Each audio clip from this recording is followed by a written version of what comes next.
¿Cómo está? Muy buenas noches, estimados. Espero que todos se encuentren muy bien. Hoy vamos a hablar de un tema muy apasionante, muy interesante.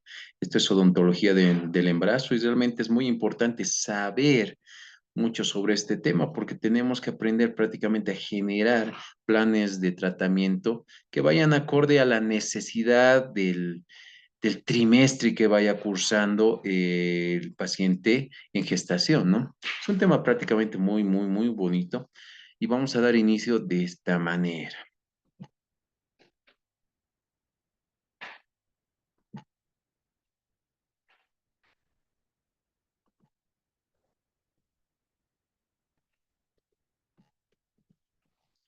Bueno, lo que nosotros tenemos que ver, o para empezar a hablar de lo que es todo lo que es el manejo odontológico de la paciente embarazada, tenemos que dejar en claro, lógicamente, que esta etapa es una de las primeras instancias de odontología preventiva. Esta etapa es donde nosotros debemos tener un gran enfoque en la prevención principalmente. Lógicamente tenemos que prevenir cualquier desarrollo de lesiones cariosas o desarrollo de una enfermedad periodontal. Y es una etapa prácticamente donde generalmente encontramos una madre, una paciente gestante muy receptiva a toda la información, donde generalmente vemos que realmente está muy motivada a aprender cualquier tipo de información o cualquier tipo de técnica, cualquier tipo de información que sea beneficiosa para su futuro niño. Normalmente sí. En la primera consulta nosotros tenemos que decirle toda la información que se quiere sobre la atención para prevenir principalmente qué, caries, periodontal en nuestro caso, en nuestra área. Nosotros nos vamos a encargar principalmente de controlar estos dos procesos, ¿no? Proceso de caries y evitar que se establezca una enfermedad periodontal. Eso es nuestra función. Entonces, para nosotros esta primera consulta prácticamente es muy importante. Decirle toda la información, principalmente ¿para qué? Para prevenir. Tenemos que ver, ¿y por qué vemos esta importancia? Es porque prácticamente hay una relación del desarrollo de la enfermedad periodontal, una gran relación de esta periodontitis, en pocas palabras, con niños de bajo peso al nacer y también problemas de parto o parto prematuro. Hay una gran relación y los estudios nos han demostrado que realmente existe esta relación. La vamos a mostrar un poco más adelante ya con las diapositivas correspondientes. Pero nuestra función como odontólogos, ¿qué es? Controlar estos dos, procesos de caries y evitar a toda costa que se establezca una enfermedad periodontal. Y si es que ya estuviera establecida, pues controlar y revertirla, limitar la enfermedad. La periodontitis en el embarazo tiene mucha relación. O sea, ¿qué es lo que pasa en este punto? Eh, nosotros vamos a ver que realmente los microorganismos pueden generar ciertas citoquinas que van a ir a través del torrente sanguíneo y generar la formación de prostaglandinas que pueden generar prácticamente una contracción en el útero, lo cual puede desembocar en un parto prematuro. Por otro lado, las mismas bacterias, al estar al ingresar, después de que se ha roto esta barrera en las encías, en la microvasculatura, pueden generar que se generen prácticamente eh, neurotransmisores, no, es mediadores químicos. Mediadores químicos que también van a desembocar en qué? En la formación de prostaglandinas y van a de alguna manera generar o poder generar un parto prematuro. La relación entre periodontitis y embarazo es muy grande. ¿Y eso por qué? ¿Por qué? Porque ya de pronto el embarazo va a generar cambios en el ambiente bucal, sí o sí el pH va a bajar, es un poco más ácido. La saliva va a bajar la capacidad protectora y también la cantidad es disminuida. Entonces, prácticamente vemos que hay un ambiente favorable para desarrollar tanto el proceso de caries como la enfermedad periodontal. La primera fase, rotundamente preventiva. Aquí es donde nosotros le damos prácticamente información y orientación. Idealmente debería ser de una atención integral, como dice, ¿no? Como tal y menciona los libros, pero a veces es un poquito complicado en nuestro medio. Todos los que van a pisar centros de salud, segundo nivel hospitalario, se van a dar cuenta que prácticamente esta comunicación odontólogo, médico y especialistas es bien nula. Si tú quieres que los ginecólogos o el médico general te pase los pacientes, te remite a los pacientes en gestación, tienes que pedírselo. Ellos no lo van a hacer por sí solos. Y eso que debería ser así. Debería ser que los ginecólogos y los médicos directamente a la paciente embarazada aconsejen la visita inmediata a su odontólogo. Debería, pero no es así.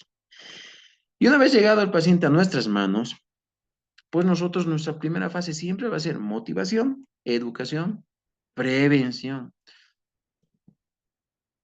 Ahora, ¿qué es el embarazo? El embarazo prácticamente, definiéndola así, es un estado fisiológico que va a implicar cambios y ajustes y adaptaciones hormonales.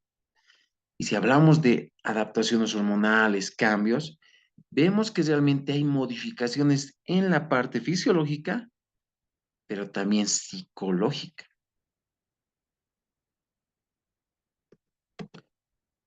En la parte fisiológica, vemos que realmente genera un ambiente propicio para que la paciente embarazada pueda generar con facilidad una gingivitis, para que active un proceso de caries, o si es que ya estuviera establecido este proceso de caries, este de continuidad y progrese.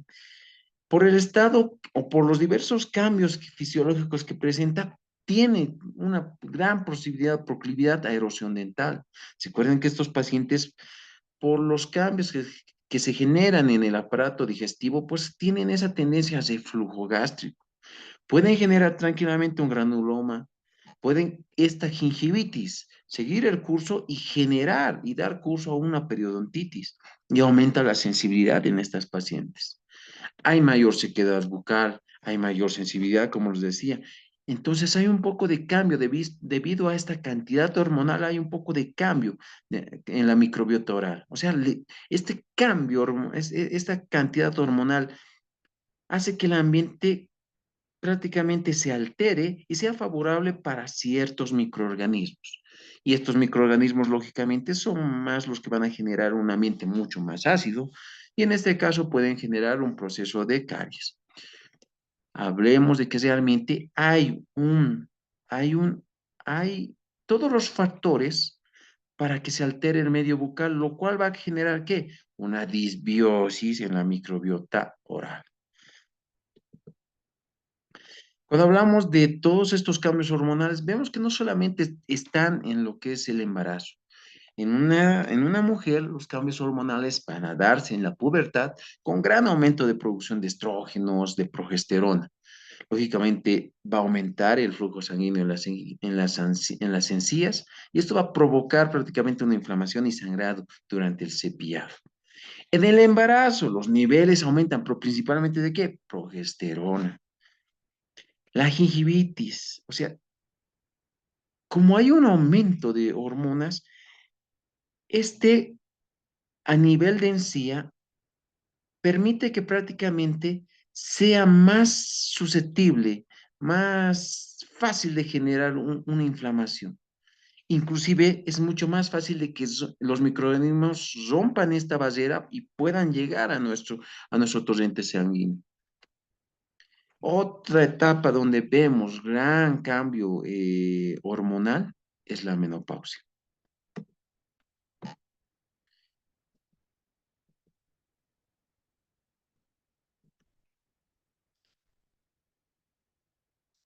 El embarazo no podemos dejarlo de lado de la etapa de lactancia. Eso sí o sí. Ambos, o sea, ambas etapas son prácticamente estados fisiológicos donde la mujer requiere una consideración especial durante la atención dentaria.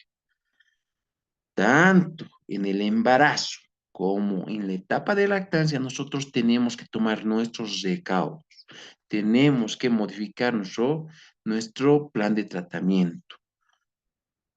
¿Por qué? Porque son dos etapas prácticamente donde podemos ver que realmente puede haber mucho daño. Uno, principalmente con lo que son medicamentos que puedan atravesar la barrera placentaria. En etapa de lactancia hay medicamentos que sí pueden ser transmitidos a través de la lactancia hacia el bebé. Entonces sí tenemos que modificar muchos aspectos, ¿no? El tratamiento. Son situaciones que sí o sí requieren consideración especial.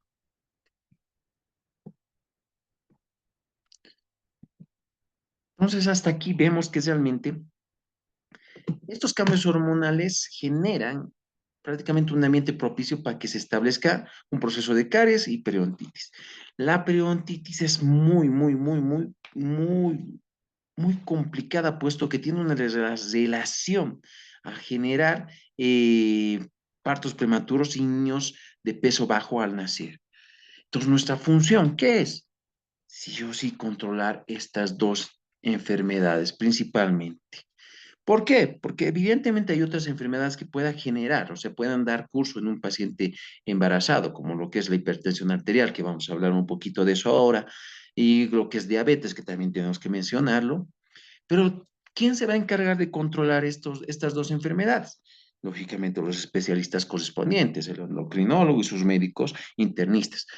Pero nosotros nos tenemos que encargar sí o sí de controlar estas dos patologías, caries y enfermedades periodontales, sí o sí.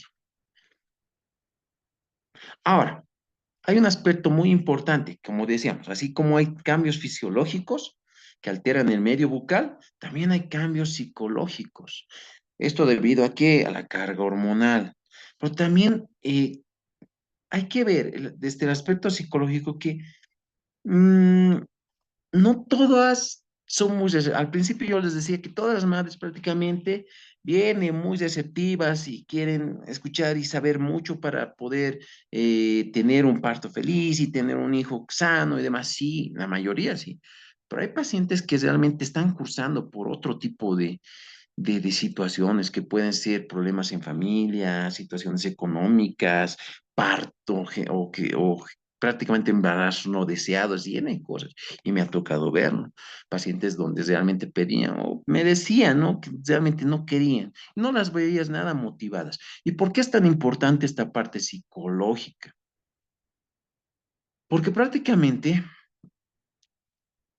para el éxito del tratamiento, nosotros sí o sí tenemos que contar con la ayuda del paciente.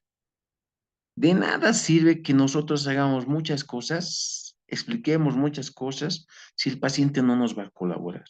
Necesitamos que sí o sí el paciente esté dispuesto a colaborar, esté motivado para colaborar. Pero va a haber situaciones en las cuales ustedes se van a encontrar que realmente esto no es así. Y para el control de estas dos enfermedades o dos patologías como es caries y enfermedad periodontal, se necesita mucha ayuda del paciente. En caso de niños, de los responsables, ¿no? En caso de la madre, lógicamente, de la pareja y del propio paciente que está en estado de gestación, ¿no?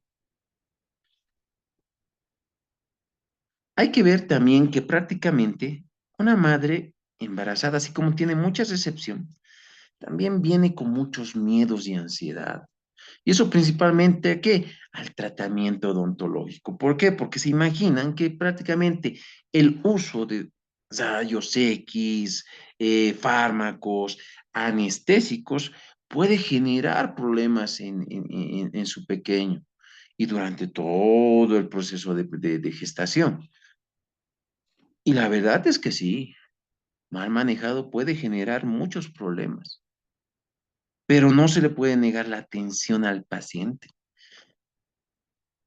Tenemos que ver prácticamente riesgo-beneficio.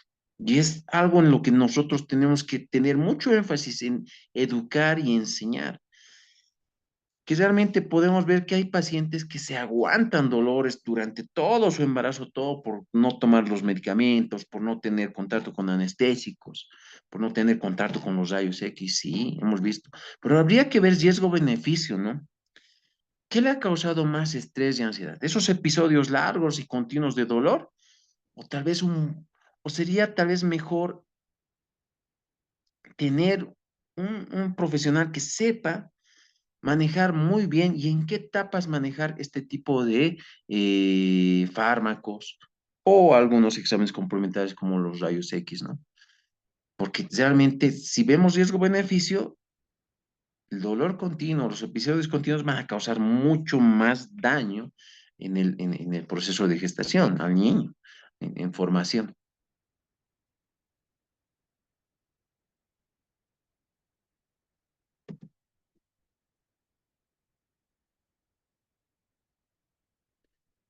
Entonces, nosotros, ¿qué es lo que tenemos que hacer?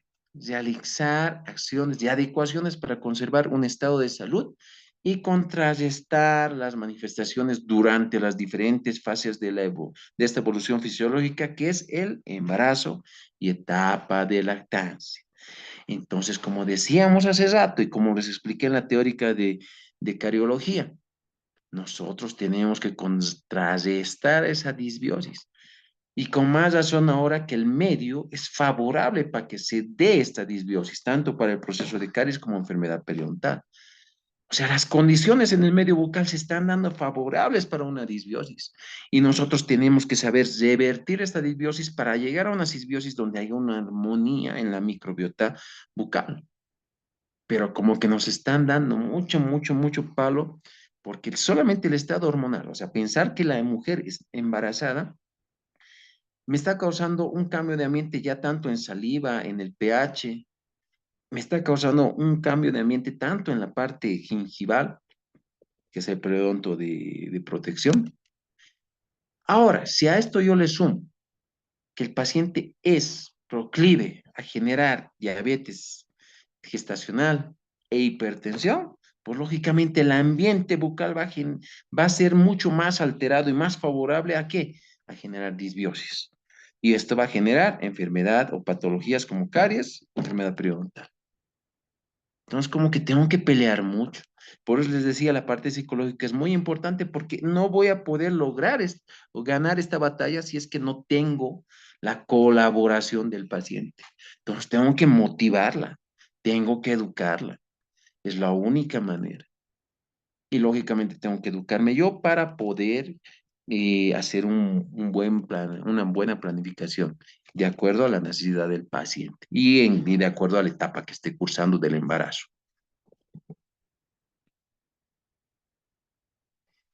Entonces, les repito, si nosotros hacemos los tratamientos de la mejor manera, si el paciente no colabora, pues lógicamente no va a haber éxito en el tratamiento.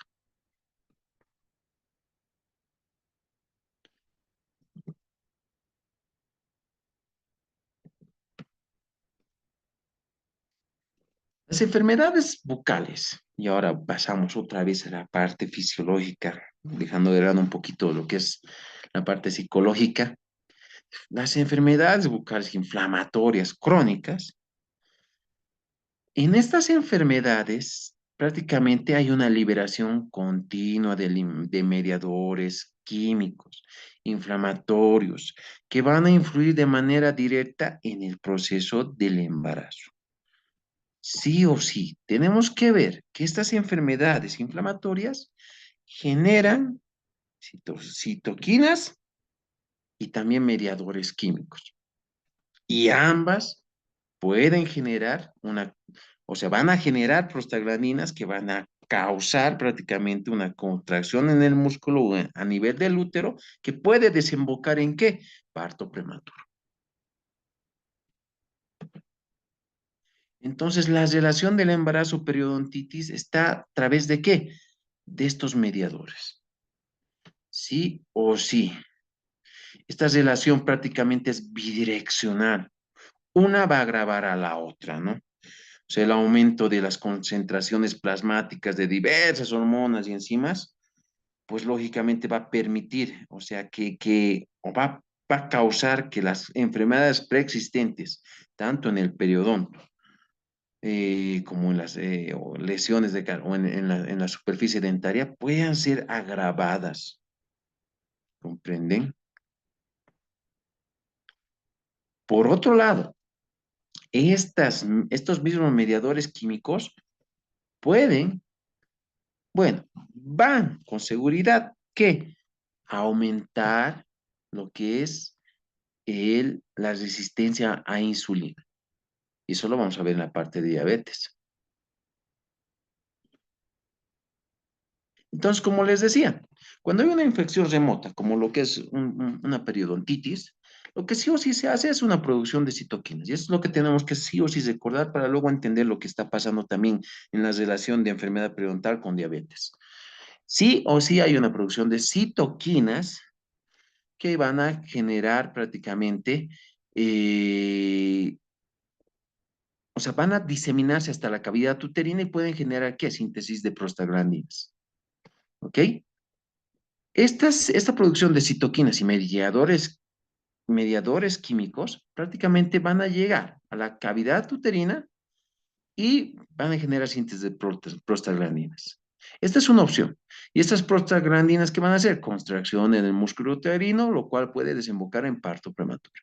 La otra opción o la otra vía es que las bacterias puedan realmente ingresar al torrente, porque se ha roto una barrera en el periodonto, y estas diseminarse. Pero el sistema inmunológico no se va a dejar, también va a actuar. Y en esta interacción de que bacterias y sistema inmunológico, va a haber producción de mediadores químicos que también van a llegar a qué? A formar prostaglandinas.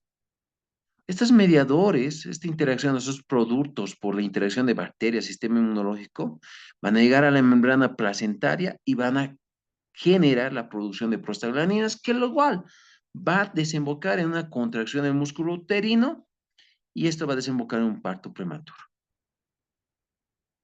Ahora, por ambos lados, hay una mayor probabilidad en la entrada de bacterias hacia el útero.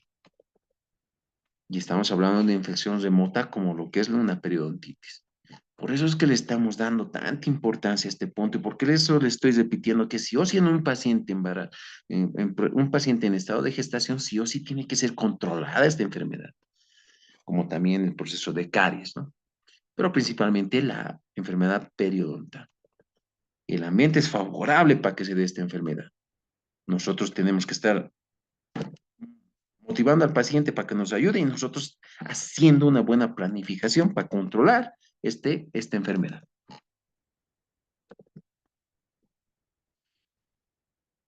Bueno, cuando nosotros hablamos prácticamente de parto prematuro, el parto prematuro está considerado prácticamente como cualquier parto que sea antes de de la 37 semana o de las 37 semanas. ¿Ok?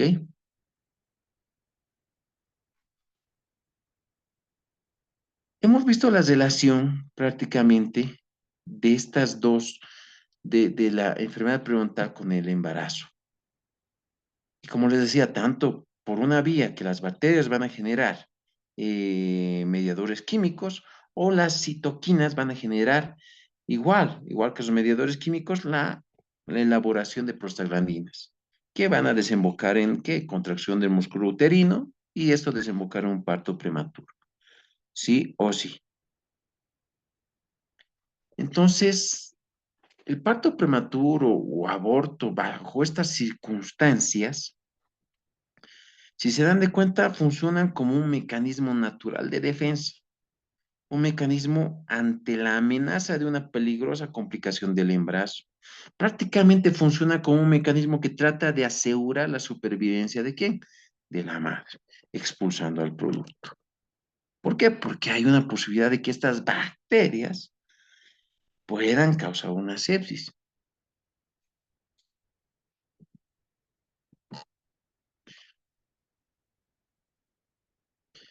Ya, en el sistema cardiovascular, como les decía, antes de pasar a lo que es sistema cardiovascular y los demás cambios fisiológicos que se dan en el organismo de una paciente en gestación, parto prematuro antes de las 37 semanas de gestación, que también tiene sus niveles de prematuridad, ¿no? Parto prematuro severo, moderado, leve o límite, o bueno, llegar a un embarazo a término más allá de las 37 semanas. Bajo peso al nacer, menor a 2.500 miligramos en el producto al momento de nacimiento. Todo puede ser por una causa, como os decía, un factor muy grande y la relación que existe de la enfermedad prenatal con el embarazo. Y todo ese mecanismo que se da para que pueda haber un parto prematuro. Sistema cardiovascular, como les decía, hay varios cambios fisiológicos en todo el organismo del paciente en gestación. Y en el sistema cardiovascular, ¿qué es lo que nosotros vamos a ver? Principalmente vamos a encontrar de inicio una disminución de la tensión arterial. En el inicio del embarazo hay disminución, ¿no? Entonces no se vayan a asustar. Cuando ustedes tengan un paciente que en gestación que está prácticamente con pocas semanas, en el inicio pueden encontrar una disminución de esta tensión arterial. Sí, no es nada llamativo, pero tendría que ser leve, ¿no? Entonces, más o menos hay una reducción de unos 10 milímetros de mercurio, menciona los artículos y los libros o todo lo que es la banca escrita, ¿no? Pero este se va a ir incrementando a, a medida que avanza el embarazo, a medida que avanza el proceso de gestación y va a ir incrementando más en el momento del parto. Entonces, ¿cuál es nuestra función en este punto? Sí o sí tenemos que hacer control y detección de hipertensión. Si vemos que realmente hay alteraciones en el sistema cardiovascular, que el paciente es muy propenso a generar hipertensión por el estado hormonal que está generando y por muchos factores extra, como que también hay un cambio en el metabolismo de carbohidratos, también hay el hecho de que hay un cambio en la dieta del paciente, que normalmente es dieta cariogénica, grasosa. O sea, todos estos factores van a hacer que aumente de peso. Y esto va a generar una posibilidad de que haya una elevación en la hipertensión. ¿Se puede generar fácilmente hipertensión? Sí, las condiciones también se están dando para esta enfermedad. Entonces, nuestra obligación, ¿qué es? Detectar. En la primera consulta, nosotros lo primero que tenemos que hacer es ¿qué? Hacer una detección de hipertensión, un examen, tomar las muestras, tomar prácticamente, hacer el examen de hipertensión con nuestro tensiómetro. Sí o sí tenemos que generar al momento de la primera consulta nosotros hacer prácticamente y medir la tensión arterial. Tenemos que tomar en cuenta que un aumento en la tensión arterial de 30 milímetros de mercurio lógicamente en la sístole, o la tensión arterial sistólica, y un aumento de 15 milímetros de mercurio en la tensión arterial diastólica, esto ya no está poniendo sobre aviso, preeclampsia, o sea, más o menos. La presión arterial más superior a 120 diastólica sobre 90 milímetros de mercurio de, perdón, 140 milímetros de mercurio de la presión sistólica y 90 milímetros de mercurio de la diastólica es un indicio de preeclampsia. Y la preeclampsia puede llevarte a una eclampsia. Entonces, nuestro primer punto para tratar pacientes en estado de gestación, sí o sí, motivación, educación, e inmediatamente también ver lo que es hipertensión. Tenemos que generar sí o sí la toma de la presión arterial. Y esta tiene que ser de manera rutinaria. Ahora, para tomar la tensión o presión arterial, Lógicamente tenemos que ver algunos factorcitos como que tal vez el paciente ha llegado cansado, ha subido pisos hasta nuestro consultorio. O sea, antes de hacer la toma, por lo menos hay que dejarlo descansar unos 10, 15 minutos al paciente en estado de gestación para que todos estos valores se normalicen y nosotros podamos tener prácticamente datos acertados, ¿no?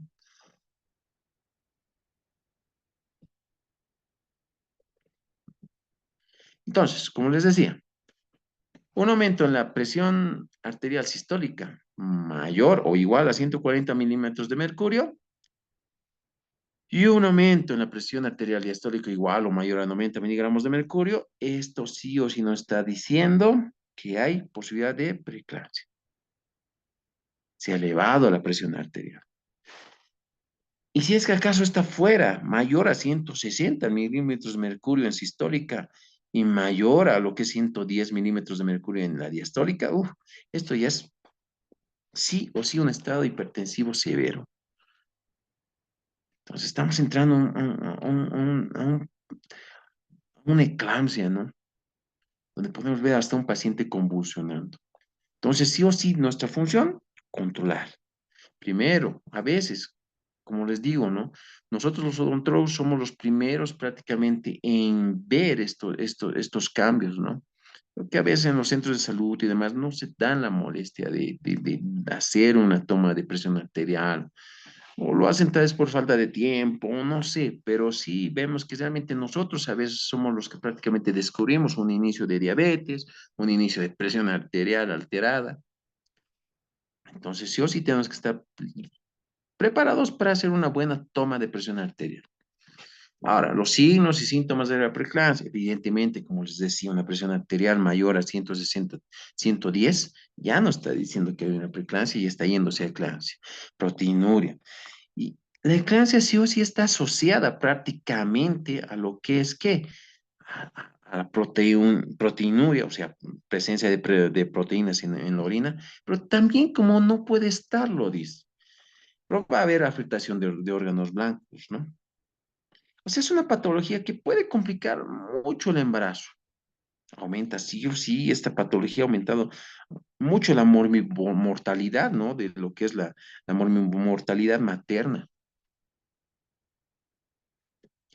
En los síntomas vemos que puede ser dolor de cabeza intenso, náuseas, vómitos, alteraciones visuales sí o sí, zumbido de oídos, el famoso tinnitus, dolor epigástrico, disnea, ¿ok?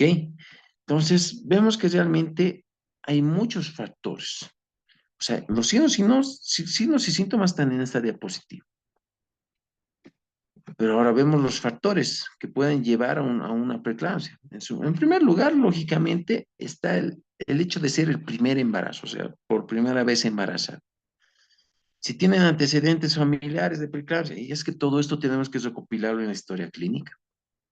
Nosotros no podemos trabajar en un paciente, en ningún paciente, de hecho, sin realizar una muy buena historia clínica y ver los antecedentes familiares, los antecedentes personales de hipertensión, en el caso de lo que es preeclampsia. Si se trata de un embarazo múltiple, también. Ahora, también un factor de riesgo es tener menos de 20 años o más de 35 años. Y lógicamente van a estar entre estos factores antecedentes de hipertensión, diabetes, enfermedad renal, enfermedades autoinmunes y lógicamente un aumento súbito de peso, obesidad y demás, ¿no? En el sistema respiratorio, aunque antes de esto, como les digo, el manejo, o sea, ya de pronto, las condiciones de este paciente en estado de gestación sí favorecen a que la hipertensión se dé con mucha más facilidad que en un paciente que no está en estado de gestación. Sí, por lo tanto, el manejo de este paciente, en este paciente tiene un rol muy importante en la parte preoperatoria. Un ambiente relajado y principalmente, ¿qué? Un operador que no tenga signos de ansiedad, que no muestre tensión, que no esté ansioso, porque a veces nosotros somos los que más ponemos ansiosos y generamos miedos en el paciente. Y esa es la verdad. ¿Y eso por qué? Porque a veces no nos sentimos preparados, pero se van a dar de cuenta con el transcurso del tiempo y la preparación que van a hacer y se está dando, se van a sentir preparados y nunca muestren bajo ninguna circunstancia, y no solamente en un paciente en gestación, sino en todos los pacientes, muestren ustedes sí o sí seguridad. Nunca muestren ansiedad, nunca muestren prácticamente miedo, ¿ok? Sistema respiratorio. El sistema respiratorio, hay un aumento, sí o sí hay un aumento en la frecuencia respiratoria. Y lógicamente esto se va a manifestar debido al incremento del requerimiento de oxígeno en el feto y va a ser mayor conforme va a avanzar el proceso de gestación. Ahora, conforme va aumentando el tamaño del vientre, también va a ocurrir una compresión del diafragma. Y eso también va a ¿qué? Va a comprimir ¿qué? Los pulmones.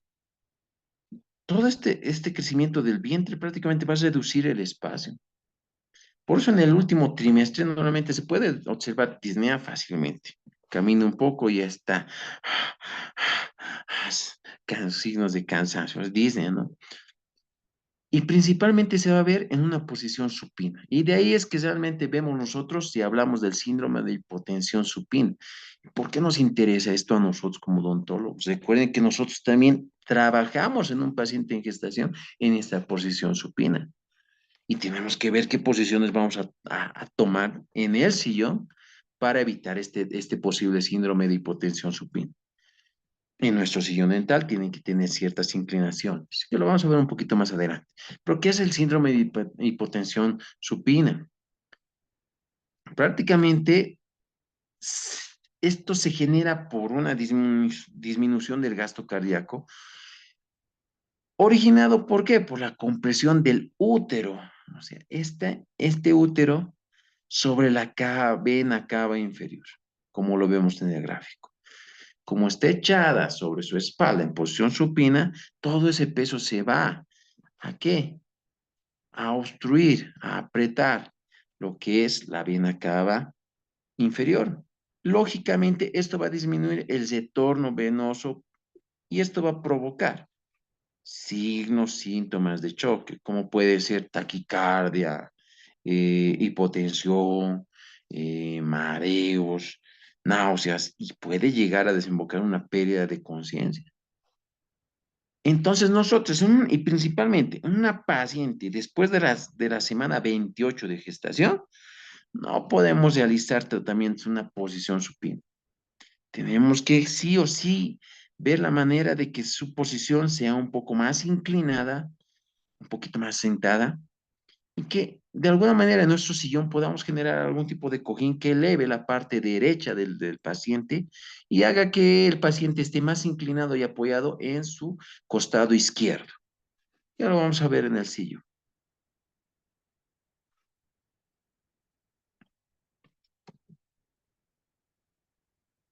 Como vemos, necesitamos que el paciente sí o sí esté más apoyado en el costado izquierdo. Por eso es que a veces colocamos un cojín en nuestro sillón en la parte derecha para inclinarlo un poco a su lado izquierdo y evitar que aquí el útero pueda prácticamente obstruir el paso o el retorno a nivel de lo que es la vena cava inferior y evitar todos esos signos y síntomas de choque de un síndrome de hipotensión supina. ¿Ok? Cambios hematológicos. El volumen de la sangre va a aumentar entre un 30 a 50%. En un paciente normal de 70 kilos, normalmente estamos entre 5 a 7 litros volumen sanguíneo. En un paciente en gestación va a aumentar entre un 30 y 50% esta cantidad. El ritmo cardíaco va entre 60 y 100. O digo, la respiración por minuto va entre 60 y 100. Y el ritmo cardíaco también aumenta. sea, ¿qué pasa aquí? Prácticamente, mm, el aumento del gasto cardíaco eh, prácticamente va a generar, o sea, una variación en el volumen circulatorio. Y esto va, o sea, va a hacer que observemos una disminución en la hemoglobina y hematocrito. Pero esto va a ser, ¿por qué? Porque el volumen sanguíneo ha aumentado. Y esto puede resultar como qué? Como una anemia falsa, una falsa anemia, ¿no? ¿Por qué? Porque hay más sustancia plasmática. Hay un aumento de volumen sanguíneo, sí, pero la cantidad es más plasma en pocas palabras. Se aumenta entre un 30 y 50%, sí. Y esto hace parecer que hubiera una falsa anemia, ¿no? Por esto es que sí o sí hay una suplementación de qué? De hierro en los pacientes en gestación. Y es normal que te digan, sí, estoy suplementada con hierro.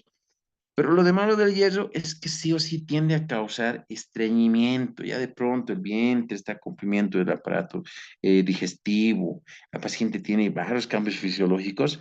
El hierro va a causar estreñimiento, lo cual también nos dice que nosotros no deberíamos trabajar periodos largos en un paciente en gestación. Acortar, a medida que está avanzando el proceso de gestación, o sea, los trimestres o los meses, las semanas, nosotros tenemos que ir acortando más y más nuestro tratamiento, o sea, nuestro tiempo de tratamiento odontológico. Tiene que ir reduciéndose, sí o sí.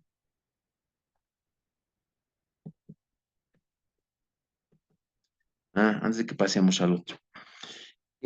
También vemos que realmente hay un aumento en los factores de coagulación y fibrinógeno, o sea, hay una disminución de la actividad de o sea, la actividad fibrinolítica, ¿no? O sea, no van a desintegrar fácilmente los coágulos. Hay también una disminución de la velocidad del flujo venoso. Entonces, ¿todo esto en qué va a desembocar? Que hay el riesgo, hay un aumento en el riesgo de desarrollar complicaciones tromboembolíticas. Por eso es que a estos pacientes en estado de gestación se los está tratando o se los trata con ¿qué? Anticoagulantes orales, que normalmente debería ser heparina, pero también van a haber pacientes que van a venir que te dicen que están tomando aspirina. La aspirina hasta ciertas semanas sí podría darse, y eso es hasta antes de la semana 16. ¿Por qué? Porque ya, ahí ya se completa ¿qué? La formación de la placenta. Entre la semana y 16 se está formando, o sea, completando la formación de la placenta. Si se suministrara aspirina más allá de la semana 18, aumenta mucho el riesgo de qué? De hemorragia en el parto o puede haber tal vez un desprendimiento de placenta. Entonces, lo ideal, ¿qué es? Heparina, heparina fraccionada de bajo peso. Eso sería lo ideal. Y si es que acaso ustedes ven, a medida que van recolectando la historia, los datos para la historia clínica, menciona que está tomando aspirina, pues hay que ver la semana en la que se encuentra. Si es antes de la semana 16, podría ser. Pero si está más allá de la semana 16-18, sí o sí se aconseja que vaya de nuevo a su ginecólogo para que le cambien el anticoagulante oral a una heparina fraccionada de bajo peso, lógicamente.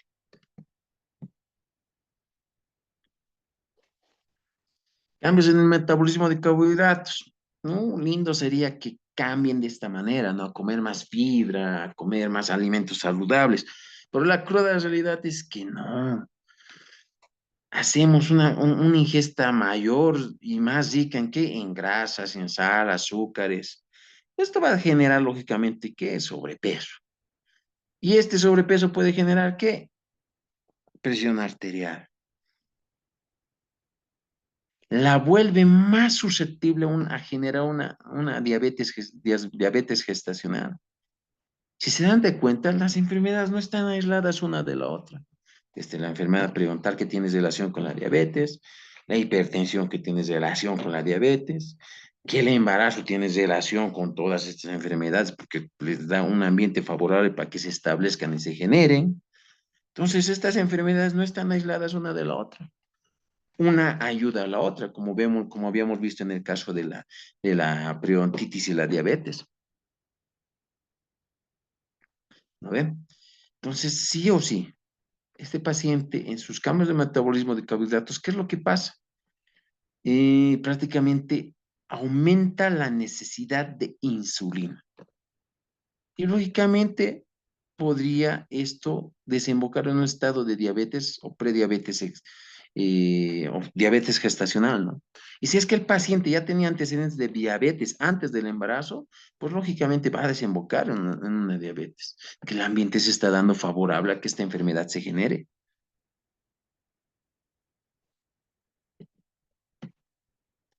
La diabetes y la relación con la enfermedad periodontal.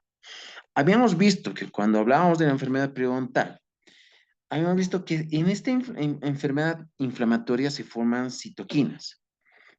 Y aparte puede haber una invasión por bacterias en el torrente, lo cual va a generar, en esta interacción con el sistema inmunológico, va a generar ¿qué? Mediadores químicos. Las citoquinas y los mediadores químicos que van a generar prostaglandinas. Y estas prostaglandinas van a generar ¿qué? Una contracción del músculo uterino y puede desembocar en parto prematuro. Hasta ahí está bien, solo estoy repitiendo varias veces para que se les quede. Pero a nivel de la enfermedad diabetes, por eso que se los repetí varias veces, tenemos que saber que cada enfermedad, como decíamos, generan citoquinas y también generan ¿qué? Mediadores químicos. Estos mediadores químicos van a ir a alterar la función de la insulina. ¿Qué quiere decir?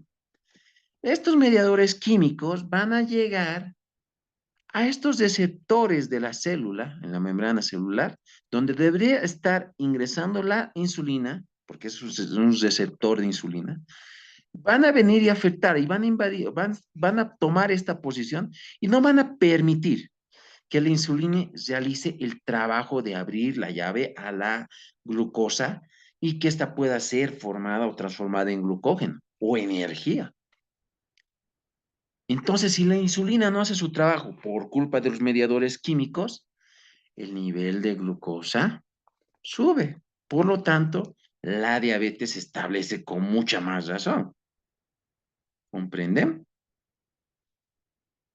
Por otro lado, o sea, estos mediadores químicos de la enfermedad periodontal hacen y aumentan la resistencia a la insulina. ¿A través de qué? Sus mediadores químicos, citoquinas, que inhiben la función de la insulina. ¿Dónde? A nivel del receptor de insulina, a nivel de la membrana celular. Entonces, si no se da el trabajo de la insulina, la glucosa en sangre sube. La diabetes se establece con mucha más razón. Ahora, la diabetes, o sea, como les decía, ¿no? Una enfermedad ayuda a la otra. La diabetes para la enfermedad periodontal, ¿qué es lo que causa? El nivel alto de glucosa deprime el sistema inmunológico. Los neutrófilos no pueden trabajar como deberían ser, o sea, no van a cumplir su función. El sistema inmunológico se deprime. ¿Por qué? Por el exceso de azúcar en la sangre. Por otro lado, sabemos que la enfermedad diabetes sí o sí afecta ¿qué? Microvasculatura, o sea, a nivel microvascular. Y hay sí o sí microvasculatura, ¿dónde? En el periodonto. Esto lo hace más susceptible ¿a qué? A que las bacterias puedan generar una inflamación inmediata, romper esta barrera e inclusive llegar a torrente sanguíneo, lo cual va a generar más neurotransmisores, perdón, más mediadores químicos que van a ir a alterar la acción de la insulina, la glucosa va a seguir subiendo, entonces es como un círculo vicioso, ¿no? Una ayuda a la otra. He ahí la relación. Y la relación, como les decía, sí o sí, con lo que es el parto prematuro es a través de los mediadores químicos que se dan por la enfermedad inflamatoria. La relación con la diabetes es igual, a través de los mediadores químicos que van a ir a inhibir la función de la insulina. Me sube más la glucosa. Por eso inhibe o prácticamente me inhibe la resistencia a insulina.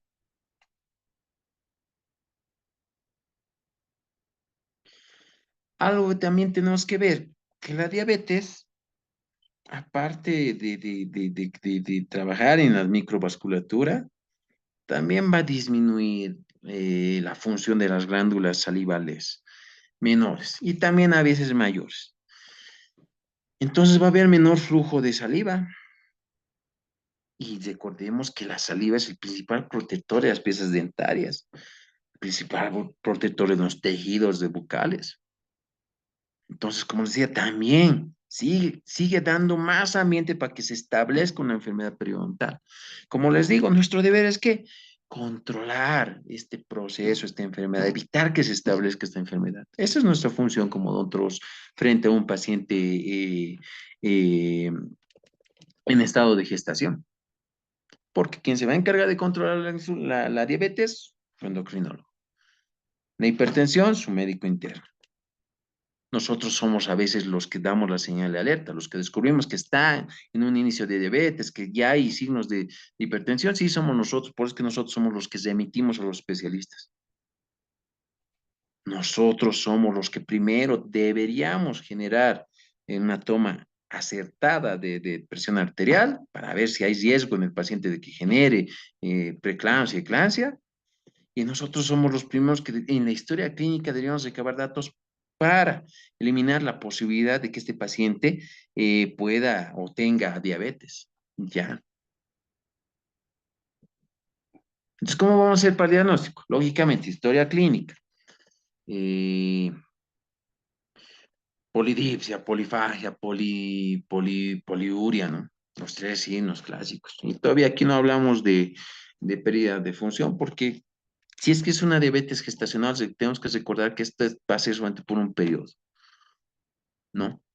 ¿Hay factores de riesgo? Sí, sobrepeso, obesidad, lógicamente, cambio de dieta en la paciente va a ser una ganancia de peso en el embarazo y siempre es mayor a 20 kilogramos. Partos múltiples, antecedentes familiares son los factores de riesgo. Pero para que nosotros, si nosotros detectamos factores de riesgo, vemos que en la historia clínica sí hay signos, o sea, sí hay algo que nos está alarmando, tenemos que, eso sí, nosotros discernir si es que realmente está en presencia de diabetes o no. Y cuáles son los exámenes que nosotros podemos pedir tranquilamente. Hemoglobina glicosilada y glicemia. Valor normal de la hemoglobina glicosilada, 5,7%. Más allá de 5,7 hasta 6,4, prediabetes. Más allá de 5,5%, sí o sí diabetes. Datos. Glicemia, también. Con eso podemos discernir, sí. La norma, 70 y 100 miligramos sobre decilitro. Normal. Pero ya de 100 a 125 miligramos sobre decilitro, prediabetes. Más allá de 126 miligramos sobre decilitro, diabetes. Confirmado. Entonces, la historia clínica, lo que nosotros recabamos, los factores de riesgo y estos exámenes complementarios, pues prácticamente nos van a permitir a nosotros saber si el paciente está cursando por esta enfermedad. Y tenemos que diferenciar, ¿no? El paciente realmente será una diabetes gestacional. La diabetes gestacional se da en el embarazo. O es que realmente ya tenía una prediabetes o estaba cursando ya con diabetes antes del embarazo. Entonces eso ya no es una diabetes gestacional, prácticamente es una diabetes tipo uno o 2, dependiendo cuál sea, que ya se ha establecido durante la gestación.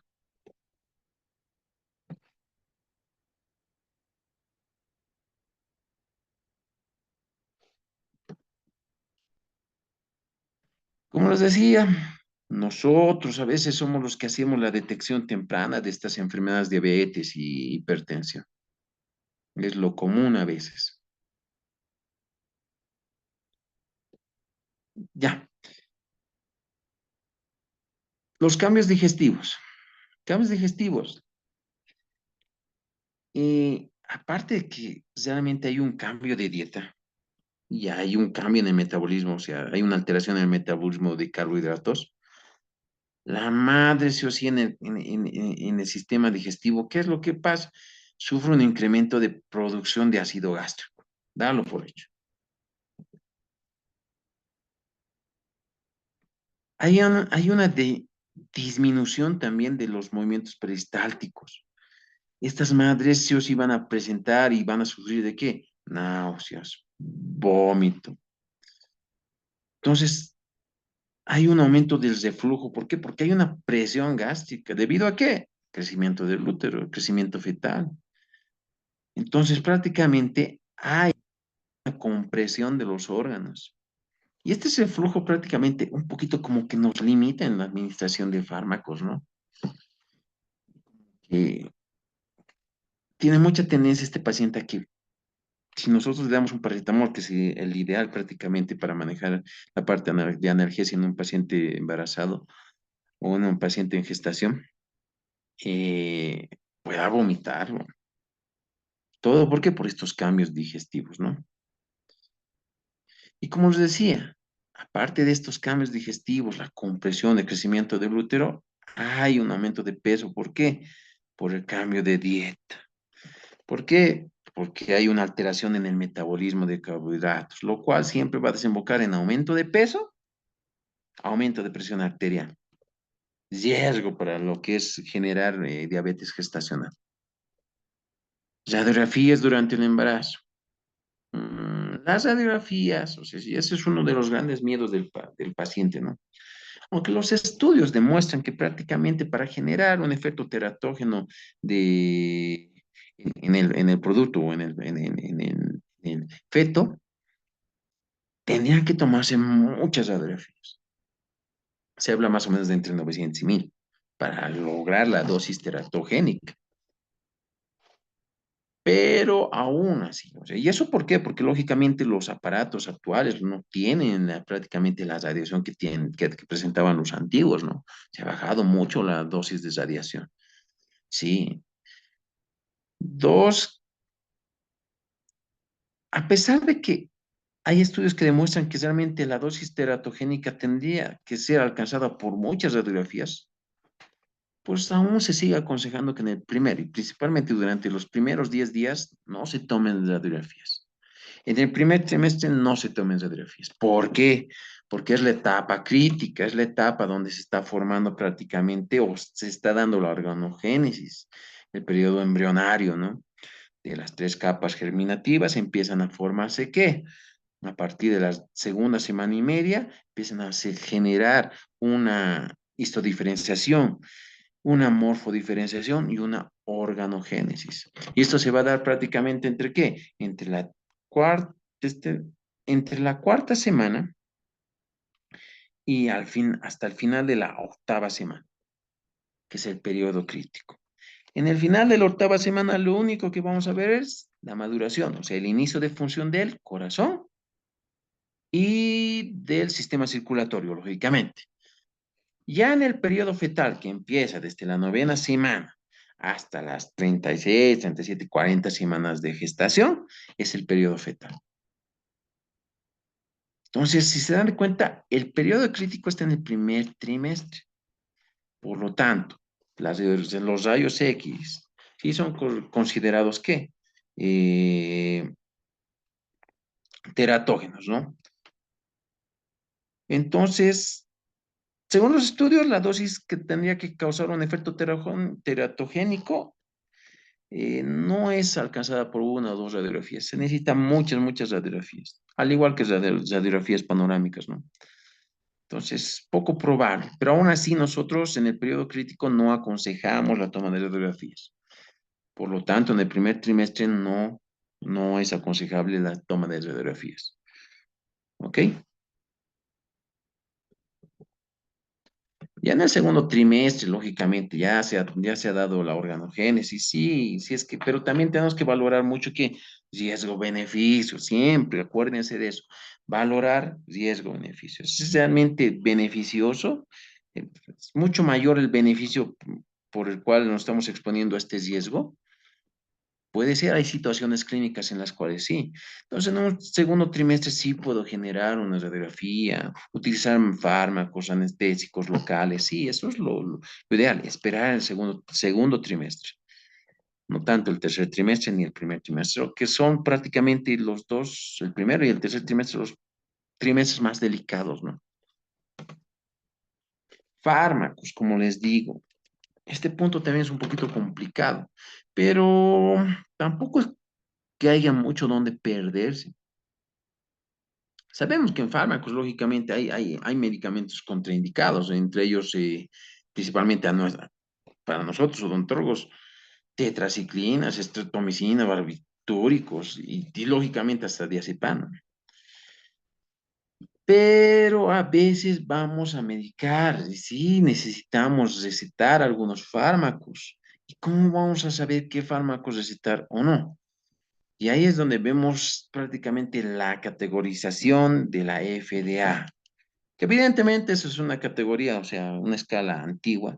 Se dice que ahora hay una escala del 2015, aunque he buscado varios gráficos y demás, pero no logro encontrarla prácticamente. Y esta escala del 2015 de la FDA prácticamente nos habla de qué, de fármacos que se pueden utilizar en el estado, el paciente gestante, fármacos que se pueden utilizar en la etapa de lactancia y fármacos que se pueden utilizar y no se deben utilizar lógicamente en los seres humanos, tanto hombres, mujeres, pero en etapas reproductivas. Hasta ahí he podido encontrar, sí.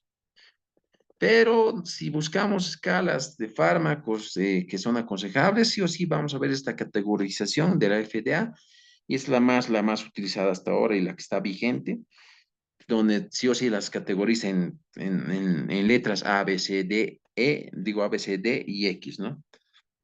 Entonces nosotros vamos a ver que en la categoría A, fármacos que con estudios controlados sabemos que no, o sea, no demuestran ningún riesgo, ni siquiera remoto, ningún daño fetal prácticamente. Y entre estos ácido fólico, hidróxido de aluminio, magnesio, sulfato ferroso, vitaminas, si se da cuenta son más complementos, ¿no? Porque no hay fármacos que nosotros vayamos a utilizar prácticamente en la línea A. Todos son de línea B o categoría B, los que vamos a poder utilizar en un paciente gestante. Entonces, la categoría B prácticamente no son los que no describen riesgos en seres humanos, o sea, sí se acepta el uso durante el embarazo. Entonces, la categoría A y B son los considerados seguros de dar. La categoría C, eh, en, en la categoría C, prácticamente estos fármacos o en estos fármacos no se puede descartar el riesgo fetal. Y entonces su empleo debe valorarse en cuanto a qué, como les decía siempre, riesgo-beneficio. O sea, deben utilizarse si solamente los beneficios son mayores a los riesgos, en pocas palabras. Y ahí tenemos la gentamicina, ciprofloxacina, que a veces sí o sí utilizamos, dexametasona, todos los corticoides están en la categoría C. Gentamicina. Generalmente, gracias a Dios, los medicamentos que necesitamos para controlar analgesia, o sea, un dolores o controlar un proceso infeccioso, normalmente, gracias a Dios, los más importantes están en la categoría B. Y en eso estamos amoxicilina, amoxicilina clavulánico, cefalosporinas como la ceftriaxona, eritromicina en caso de que hubiera alergia a las penicilinas, clindamicina, que también nos sirve en caso de alergia, metronidazol. El metronidazol hay que tener mucho cuidado. Metronidazol en este caso, en esta tabla, sí está aquí. Nos menciona que está en categoría B, pero en otras tablas que he encontrado también nos menciona que está en categoría C. Y hay que tener mucho cuidado con este medicamento. A pesar de que está descrito en esta tabla, solamente vamos a utilizarlo si es que el beneficio es mayor al riesgo.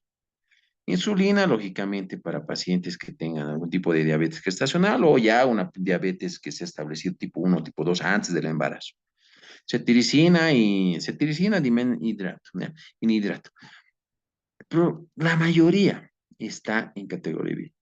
Y para analgésicos está que paracetamol.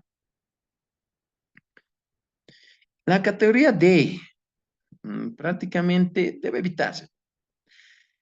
debe evitarse a menos que haya, bueno, solamente son utilizados para ciertas situaciones excepcionales. La proslandia, diazepam, carbazepina, penitoína, etcétera. La categoría X, rotundamente contraindicados, rotundamente, no hay más. Y hay que tener en cuenta que prácticamente a partir de la categoría C, sí o sí es de manejo hospitalario. Nosotros solamente vamos a manejar medicamentos de categoría A y B principalmente, no más.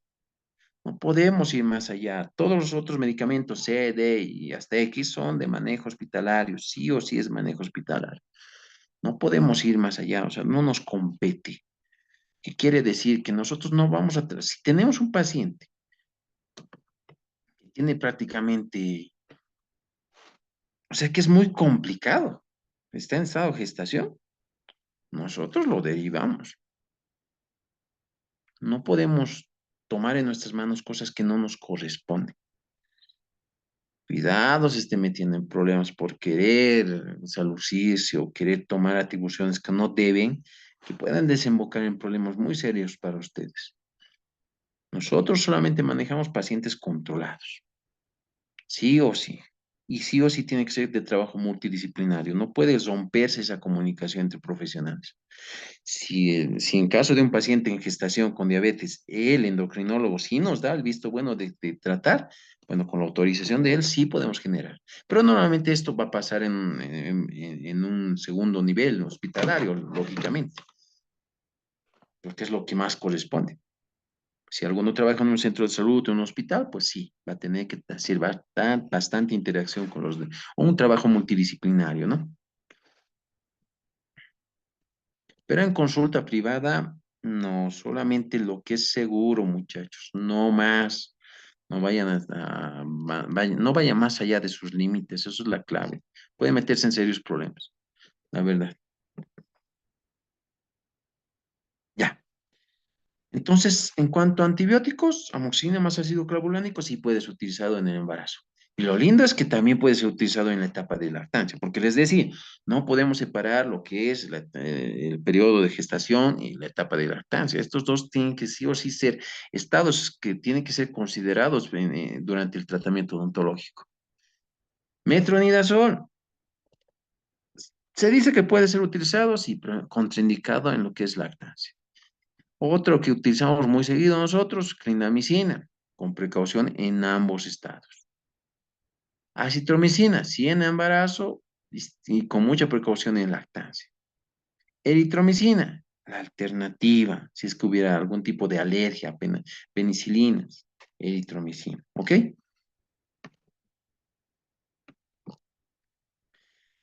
Esto del ibuprofeno. El ibuprofeno prácticamente, diclofenaco, ibuprofeno, naproxeno, sí o sí están en categoría C.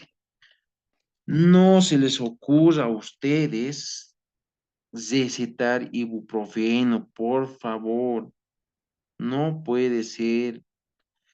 Lo de malo de estos medicamentos, y principalmente del ibuprofeno, es que están en relación con qué? Con el cierre prematuro del conducto arterial o arterioso, al igual que el naproxeno, el diclofenaco. Entonces pueden generar un cierre prematuro del conducto arterial.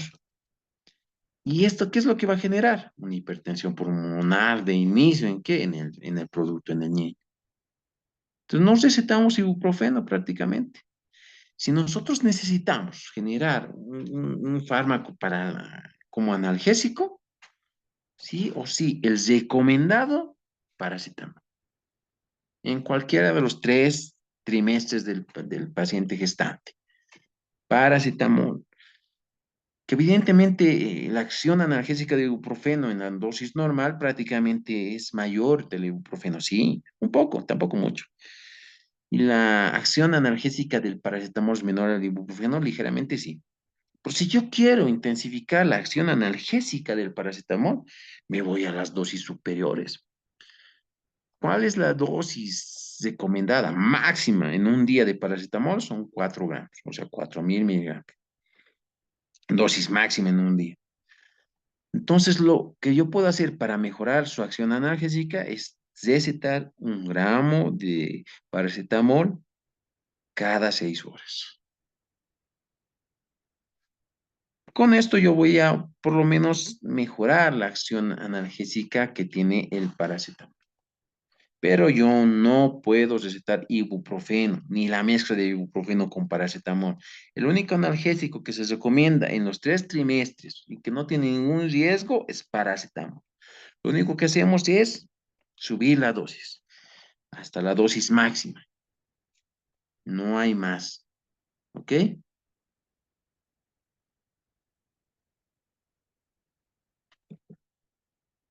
En la categoría, como les decía, ácido fólico, hidróxido de aluminio, prácticamente complementos, ¿no? En la categoría B, amoxicilina, ácido clavulánico, ampicilinas, penicilinas están en la categoría B. Sí podemos utilizar las penicilinas y cefalosporinas sin ningún riesgo. Aquí hay algo bien interesante, el ketoprofeno. En el primero, o sea, es B, o sea, categoría B, en el primer y segundo trimestre. Y es categoría D en que en el tercer trimestre. Pero, como les digo, mejor si no lo usan. Vamos al paracetamol confiable en su dosis máxima. No hay más en analgesia. Y es que también hay que ver las situaciones clínicas en las que pues, bueno, que se van a presentar con un paciente en gestación. El paracetamol sí nos va a solucionar casi todos los problemas que nosotros vamos a ver en una consulta privada, ¿no? Pero ya manejo hospitalario es muy diferente.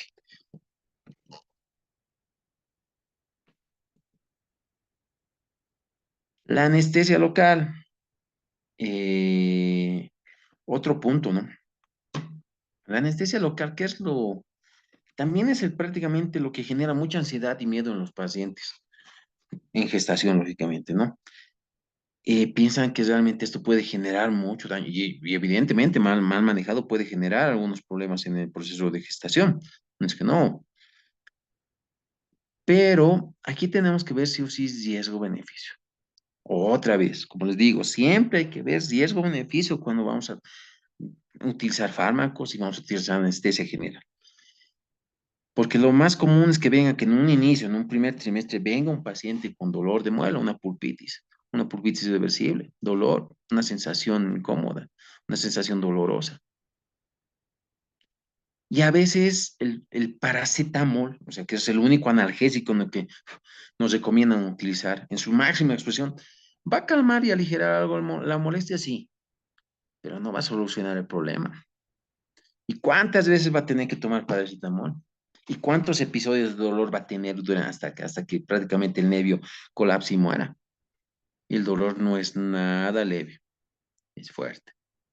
Entonces, en un primer trimestre, si es que, como les digo, el beneficio es mayor al riesgo, y a veces es así porque tantos periodos de dolor, ansiedad, estrés por esta pulpitis irreversible, va a causar mayor daño en lo que es el producto, a nivel fetal, a nivel del feto. Esta ansiedad, este estrés va a generar mayor daño que colocar una dosis bien calibrada de anestésico local y solucionar en una sola sesión el problema, ¿no? Eliminar esa sensación dolorosa. Riesgo-beneficio podría ser utilizado. Entonces, primer trimestre. Con seguridad se utiliza la anestesia local en segundo trimestre, sí o sí. No hay ningún problema. Ya ha pasado el periodo crítico de organogénesis. Pero en primer trimestre, sí o sí, riesgo-beneficio. ¿Ya? Si es que acaso van a necesitar eliminar esta sensación dolorosa, pues vamos a tener que utilizarlo. ¿Ok? Pero siempre en un paciente controlado. Si ustedes tienen un paciente que es hipertenso, que está con signos de preeclampsia, es diabético, no, a este me lo mandan primer trimestre, segundo trimestre, digo, primero, segundo, tercer trimestre me lo mandan a nivel hospitalario. Ustedes no lo tocan. Pues el paciente está controlado, no tiene signos de hipertensión, por eso van a hacer toma de tensión arterial, van a, van a hacer la historia clínica para descartar posiblemente lo que es diabetes o que no haya signos de alerta. El paciente está controlado, aparentemente sano, no tiene signos o sea, no hay riesgo prácticamente. Entonces podríamos actuar, pero en un paciente que esté controlado, como si estabilizado, equilibrado. Si no fuera el caso, ustedes sí o sí me lo derivan a segundo nivel. No hay más. En segundo trimestre sí se utilizan anestésicos locales. No me hago ningún problema en utilizarlos. Y también fármacos, ¿no? Pero los fármacos de él, la categoría B, no hay más. No puedo utilizar otros fármacos. Segundo trimestre puedo generar rayos X, sí.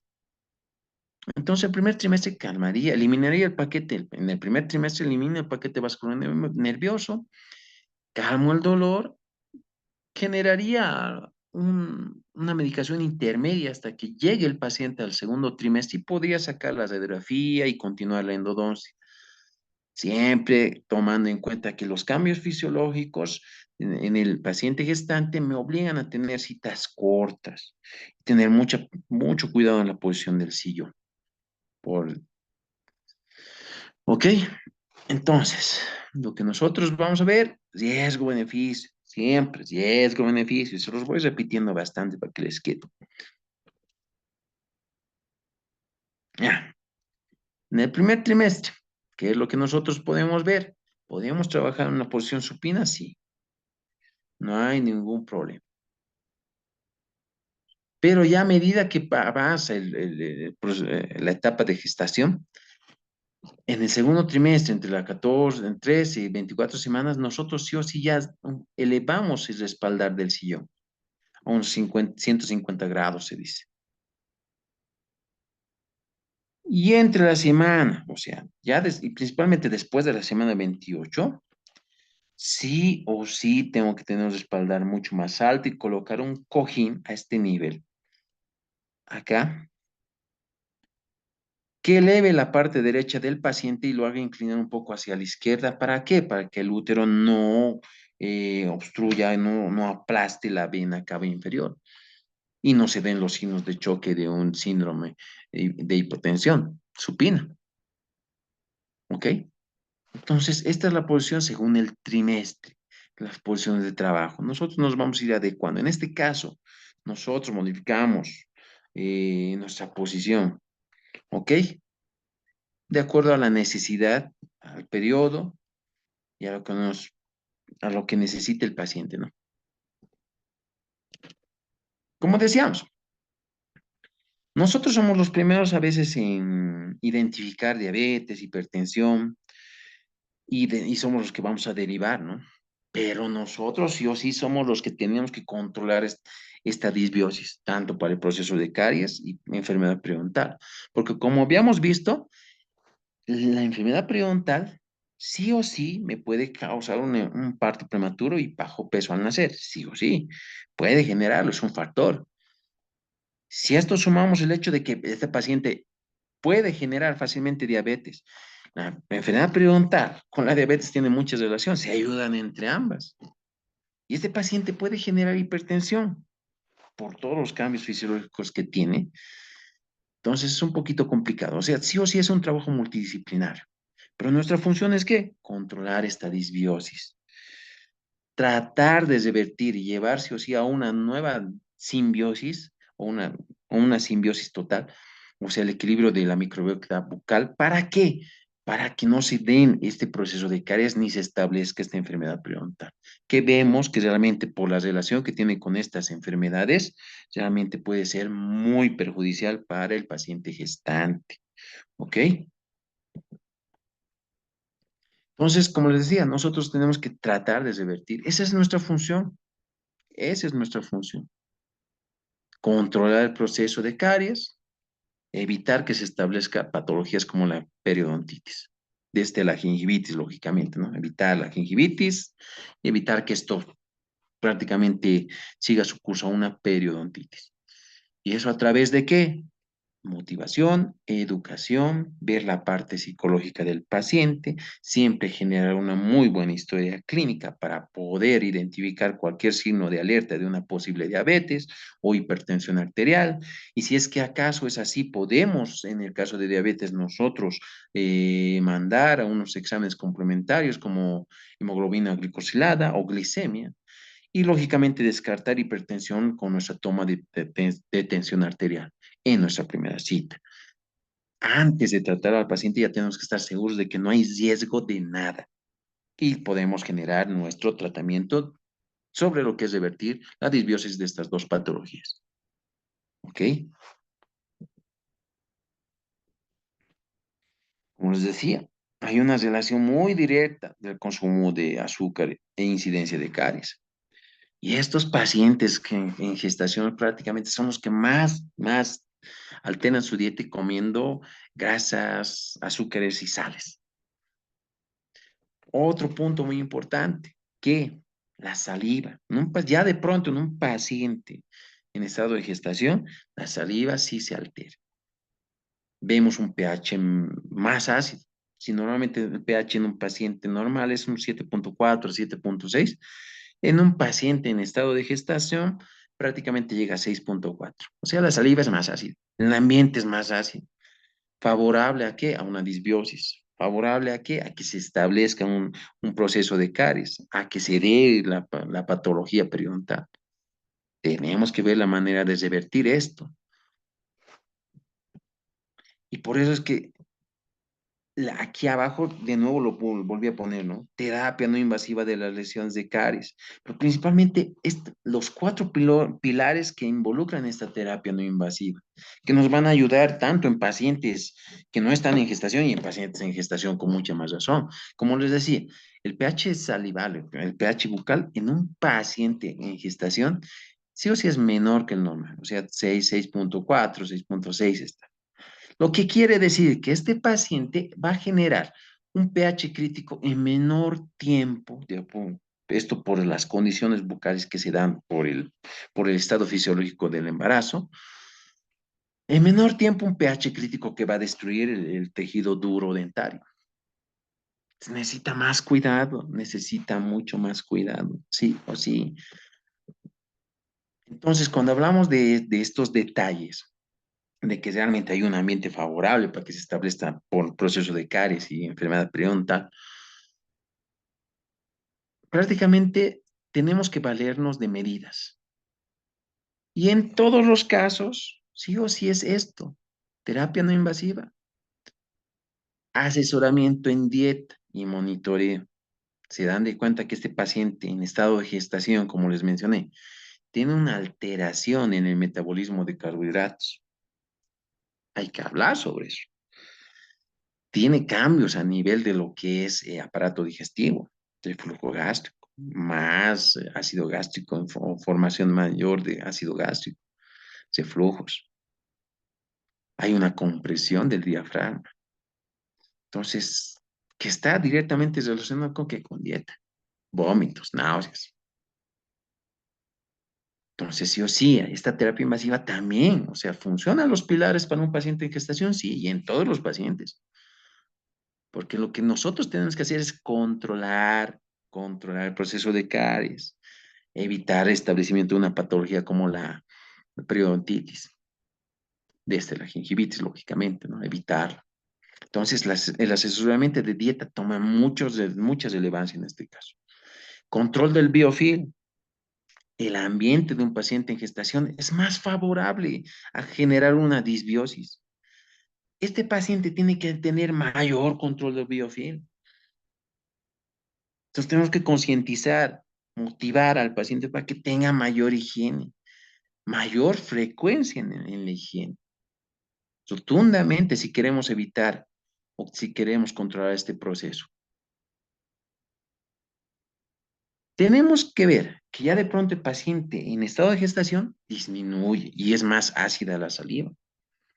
Entonces tengo que ver la manera. Y peor si es que acaso se establece una diabetes gestacional. La saliva va a ser nula, porque la diabetes afecta a nivel de lo que son las glándulas salivales, lo hemos dicho. Entonces y va a haber menor cantidad de saliva y este es el principal protector de los dientes y de los tejidos bucales. Entonces tengo que ver alternativas, tal vez. de alguna manera pensar en alimentos que estimulen el flujo de saliva o formación de saliva, sí, xilitol, tal vez en algún caso, como lo habíamos mencionado en la teórica de cariología, tal vez alguna alternativa como saliva artificial, o si vamos a ver de alguna manera natural, linaza, o jugo de linaza, pues, que de una manera natural puede sustituir la saliva en la cavidad oral. Y aquí también, lógicamente, como en todos los casos, como les digo, en todos los casos se utiliza esta terapia no invasiva para controlar el proceso, para evitar la enfermedad. Aplicación periódica de fluoruros. Y si es que decimos que realmente el paciente tiene todas las condiciones para generar una disbiosis, y esa disbiosis va a generar un proceso de caries y va a generar prácticamente una desmineralización por el medio ácido en el que está, una desmineralización total de los tejidos, este paciente necesita mayor periodicidad de aplicación de fluoruros. O sea, este paciente en estado de gestación prácticamente tiene un riesgo alto cardiológico, lo cual necesita sí o sí un mayor uso de agentes fluorados. Y aquí no hablamos solamente de colocar, ¿no? Barniz, ¿qué es? Gel flúor neutro, sino necesitamos realmente una terapia bien ideada de lo que es fluoruros. Y siempre tenemos que tener en cuenta cuando hacemos terapias de fluoruros o remineralización, dosis mínima, frecuencia alta. Como en algunos, bueno, he ido explicando en el SOTE, ¿no? Cuando hacían fluorización. Dosis mínima, frecuencia alta. Es mejor y tiene mejor resultado si es que nosotros conseguimos que el paciente tenga en boca una dosis mínima, pero diaria, que colocarlo solamente una vez, gel en la boca, una vez al mes y demás, y no pasó nada. De todas formas, por más cantidad agua que ustedes pongan en sus cubetas, el diente siempre va a absorber una mínima cantidad, pero sería ideal que sea absorbida diariamente. Entonces, dosis, pequeñas dosis, pero de frecuencia alta, o sea, diariamente. Eso es lo que yo tengo que buscar. Entonces, si es que al caso lo amerita y necesito agentes realmente que me favorezcan de manera continua, de alta frecuencia, un agente favorable, por ejemplo, es el encicaldente, es mi pasta, que puede ser utilizado diariamente en boquita y es fácil de aplicar por el paciente. No tiene efectos nocivos, inclusive se termina untando con la misma lengua en la boca, en los dientes. Se lo lleva por aquí, por allá y tiene efectos muy beneficiosos. Pequeña cantidad, frecuencia alta, constantemente. Primeros días los utilizaré casi seguido una semana, después ya voy acortando cada 7 días, después cada 15 días, entonces sí tengo una frecuencia. Y esto va a lograr, o sea, este pensamiento de dosis mínima, frecuencia alta, va a lograr que realmente el tejido mineralizado o tejido duro que es en el diente absorba una cantidad ideal de fluoruro. Y que también, ¿qué va a hacer? Me va a ayudar a restablecer este proceso, o sea, a restablecer el equilibrio del proceso de desmineralización, remineralización. Porque sabemos que siempre va a haber, o sea, siempre va a haber un proceso de desmineralización en el tejido eh, duro del diente, en los tejidos mineralizados. Siempre va a haber desmineralización, pero la saliva tiene que contrarrestar, entonces va a remineralizar. Entonces hay un desre, ¿no? Efecto TIDA le decimos. Desmineralización, remineralización, que tendría que tener un equilibrio.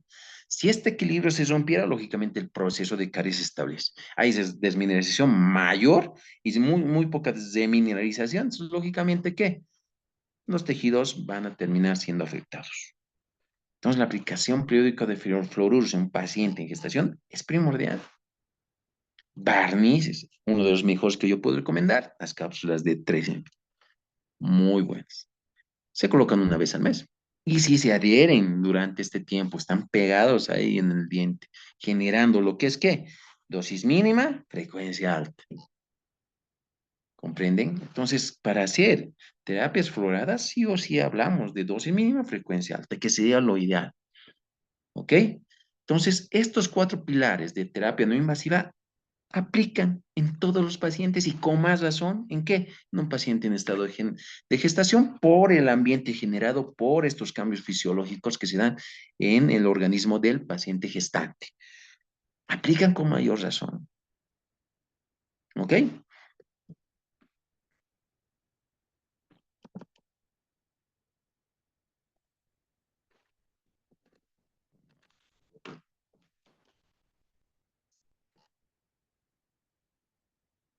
Ahora sí, ya me estaba dando miedo.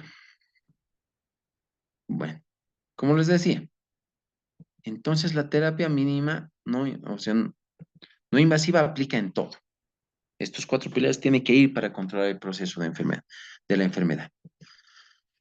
En terapia microinvasiva, hemos dicho, en un paciente, o sea, en códigos ITAS 2, 3, sí podría utilizar sellantes resinosos, resinas infiltrantes, sí, pero aquí hay que ver mucho, dependiendo el trimestre del paciente, en este caso en el estado de gestación. En el segundo trimestre podríamos utilizarlo, no es que no, ¿por qué no? Pero en el primer trimestre, en el tercer trimestre, para código ITAS 2 y 3, generalmente trabajamos con ionómero. Es muy difícil en un primer trimestre colocar, por general, restaurar unas lesiones de caries mínimas o medianitas anestésicos, medio complicado. Querer colocar un aislado absoluto, complicado, porque necesita sí o sí anestesia. Alguna vez se podría hacer con topes y diques de gomita, ¿no? Pero medio complicado. Normalmente siempre necesitamos CLAM y el CLAM necesita anestesia, entonces riesgo-beneficio, ¿no? ¿Para qué arriesgarme si puedo tener alternativas? Trabajo con ionómero, restauración, selladores de ionómero. Claro, un buen aislado relativo y hago mis selladores, lógicamente. Pero ya, en ya código 5, 6, 4, inclusive, ¿no? Entonces, tengo que pensar en terapia mínimamente invasiva, sí. Y es aquí donde yo le doy más importancia, y seguimos, ¿no? Ah, le doy más importancia a qué? A usar removedores químicos de caries al lado y con una muy buena técnica atrás, lógicamente. Los removedores químicos de caries nos facilitan la limpieza, nos permiten identificar fácilmente una dentina afectada y la diferencia muy bien de la infectada. Son prácticamente agentes químicos que nos facilitan la limpieza de estas lesiones de caries. Y con una buena técnica, y principalmente, lógicamente, en un primer trimestre, que donde no quieres utilizar anestesia, no quieres utilizar prácticamente gomas de dique, aislados absolutos, porque es complicado. Al mismo paciente le incomoda y ten en cuenta que tienes un periodo corto. Te dice bien claro, ¿no? Por los cambios fisiológicos tienes que generar citas cortas, entonces medio complicado. Primer trimestre y principalmente último trimestre, remodelos químicos, técnica atrás. En segundo trimestre, bueno, puedo generar, sabemos que es el periodo más óptimo de generar tratamientos. Entonces, sí puedo utilizar un poco de anestesia, ¿no? Pero si quiero evitarme, porque hay pacientes muy susceptibles, muy ansiosas, ¿no? Pacientes que, ¿por qué me va a colocar, doctor? No debería, y si no me coloca y quieren aguantarse el dolor y así. Entonces, modelos químicos, alta básica, entonces, tratamientos básicos, técnica atrás. Pero mucho depende del paciente, ¿no? De acuerdo a la información que ustedes también le hayan dado a este paciente. Cuidado, sin información el paciente se pone muy ansioso, es la verdad. Y si ustedes pueden simplificarse la vida, por lo menos durante la etapa del embarazo y tal vez la etapa de gestación más, háganlo. Los removedores químicos son ideales para este tipo de situaciones. Nos ayudan a eliminar todo lo que es dentina infectada de una manera química. Nos facilita todo. Y trabajamos lógicamente con una muy buena técnica traumática restauradora, ionómeros. Los mejores ionómeros que yo puedo recomendar, Ionofil Molar de Boco, muy bueno. Ketak Molar de 3M, buenas, muy buenos materiales, muy buenos. Lo único que sí tengo que diferir entre uno y el otro es el tiempo de fraguado. Del ionofil molar es un poquito corto, ya que tienes que actuar con mucha mayor rapidez. Y en niños es un poquito complicado porque no, lo que más, o sea, lo que menos tienes es, o sea, ¿cómo te puedo decir? A veces el ionómero, ionoxide molar, si no lo utilizas inmediatamente, se te empieza a fraguar, ya no te sirve. En cambio, el ketamora tiene un tiempo de fraguado mayor, te permite trabajar mayor, más, con más comodidad, más tranquilo con los niños. Y en una embarazada, bueno, ambos van a funcionar muy bien, no hay ningún problema. Pero una buena técnica traumática con removedores químicos sería lo ideal para trabajar lesiones que prácticamente son pulpitis reversibles, ¿no? Pulpitis reversibles, ganar tiempo, altas básicas, medidas básicas que me permitan ganar tiempo hasta que pase el periodo de gestación y a veces la etapa de lactancia. Ya después puedo cambiar a una buena resina, colocar anestesia, mi aislado absoluto. ¿Por qué no les aconsejo tanto aislado absoluto si es que no se puede y no amerita el caso? ¿Es por qué? Porque, mire, si quieren hacer resina, sí o sí tiene que ser con aislado absoluto. Pero lo de malo del paciente gestante es que no tiene ni mucho tiempo y a veces tienes que simplificarte la vida. Hay pacientes muy ansiosos, hay pacientes muy ansiosos y su estado hormonal los vuelve mucho más ansiosos. Eso es lo de malo. Entonces, medidas básicas, medidas básicas.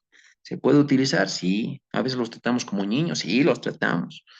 Pero funcionan muy bien, nos permiten ganar bastante tiempo. Las lesiones se inactivan hasta que pase el proceso o el estado de gestación, la etapa de lactancia, se inactivan y podemos tranquilamente después restaurar con una resina y hacer todo lo que tenemos que hacer como nos manda el protocolo, aislado absoluto, ¿no? Darle todo ese ambiente para que la resina realmente se adhiera a la superficie dental. En casos de pulpitis, que también puede pasar.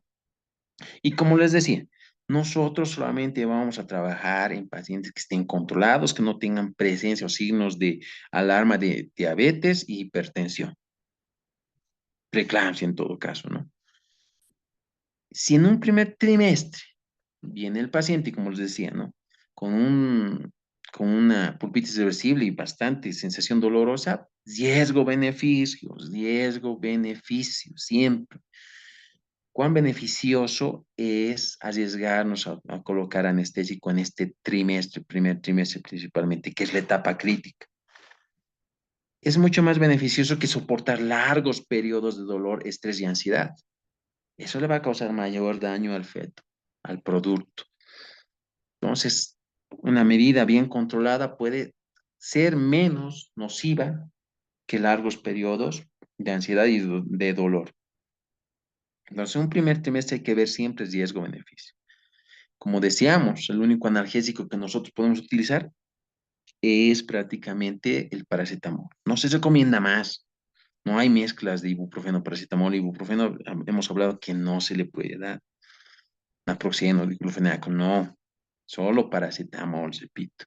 Pero a veces el paracetamol, aunque lo llevas a su máxima dosis, no va a calmar el dolor. El dolor de la pupila puede ser muy severo. Entonces va a haber largos periodos de molestias, incomodidades, estrés, ansiedad, que es más dañino para el producto, para el feto. Entonces, riesgo-beneficio. Podríamos utilizar un poco de anestesia, que siempre va a ser la opción principal, lidocaína más vasoconstrictor, que lógicamente el vasoconstrictor por sus propiedades y principalmente por el hecho de que las ventajas que le ofrece a la lidocaína, ¿no? Pero es la toxicidad, limita toxicidad, lo que más nos interesa. Entonces, lidocaína, vasoconstrictor. Solo siempre evaluando riesgo-beneficio.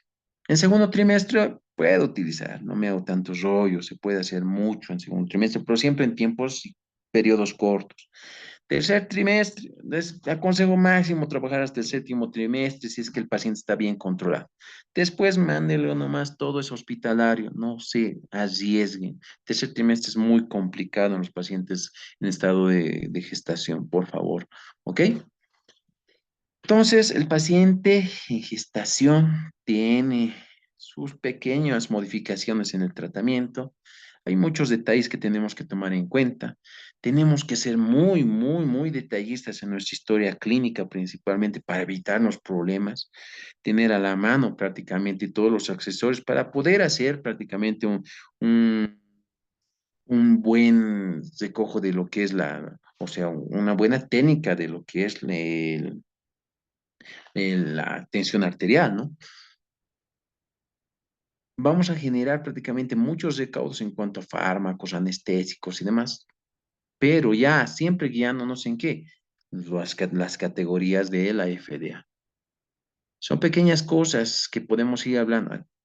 El módulo de paciente embarazado es grande y mucho que hablar.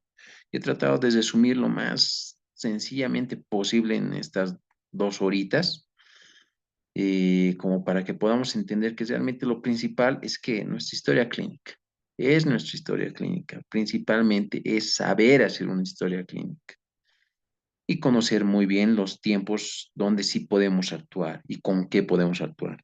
Conocer muy bien qué fármacos nos van a poder ayudar para poder colaborar al paciente en estado de gestación de acuerdo a la etapa que está cursando.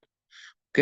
Un gusto haber hablado de este tema con ustedes. Hasta la próxima.